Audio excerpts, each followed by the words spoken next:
చేసిన పాపాలు ఊరికే పోవంటారు. ఈ సామెత వైసీపీ నేతలకు పక్కాగా సరిపోతుంది. అధికారంలో ఉన్నామనే గర్వంతో జగన్ బ్యాచ్ 5 ఏళ్లు విర్రవీగింది. పోలీసులను అడ్డుపెట్టుకుని రెచ్చిపోయింది. అధికార మదంతో నియంతల్లా వ్యవహరించింది. ఇదేంటని ప్రశ్నించిన వారిపై గూండాలతో దాడులు సైతం చేయించింది. ప్రశ్నిస్తే కేసులు పెట్టి వేధించింది. కాలం ఒకేలా ఉండదు కదా.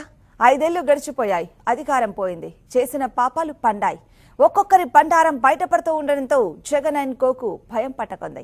మెల్లిగా జారుకునే ప్రయత్నంలో ఉన్నారు. అలా దేశం విడిచి పారిపోయేందుకు ప్రయత్నించి సజ్జల అడ్డంగా దొరికిపోయారు. ఢిల్లీ ఎయిర్పోర్టులో వైసీపీ కీలక నేత సజ్జల రామకృష్ణారెడ్డిని ఇమిగ్రేషన్ అధికారులు అడ్డుకున్నారు. 2 రోజుల కిందట ఈ వ్యవహారం జరిగినట్లు సమాచారం. ఈ విషయం ఆలస్యంగా వెలుగులోకి వచ్చింది. గత నెల 25న సజ్జలపై లుకౌట్ నోటీసులు ఇచ్చారు ఏపీ పోలీసులు.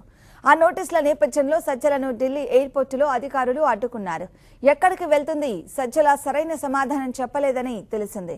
సజ్జలకు లుకౌట్ నోటీసులు ఇచ్చామని ఏపీ డీజీపీ ద్వారకా తిరుమలరావు స్వయంగా చెప్పారు. లుకౌట్ నోటీసులు ఇచ్చినప్పటికీ సజ్జల ఎందుకు విదేశాలకు వెళ్లాలనుకున్నారు? టీడీపీ ఆఫీస్పై వైసీపీ దాడి కేసు సజ్జల రామకృష్ణారెడ్డికి చుట్టుకోనుందా? అందుకే సజ్జల తప్పించుకోవాలనుకుంటున్నారా?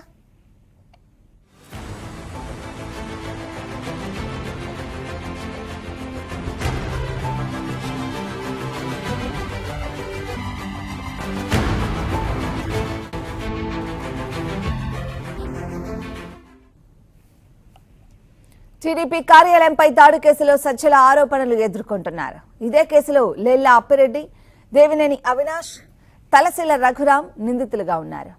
కొంతమంది నిందితులను విచారించిన నేపథ్యంలో వారిచ్చిన సమాచారం ఆధారంగా సజ్జలను 120వ ముద్దాయిగా ఛార్జిషీట్లో చేర్చారు.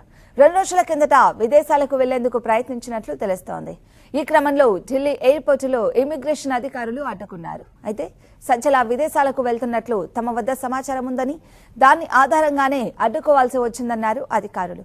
దేశంలో ఎక్కడికి వెళ్లినా తమకు అభ్యంతరం లేదని, దానికి సంబంధించిన టికెట్లు వివరాలు ఇవ్వాలని కోరారు.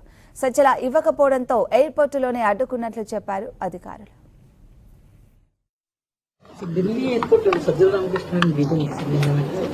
I'm not sure. I think there's some LOC against him by the SP Kuntur.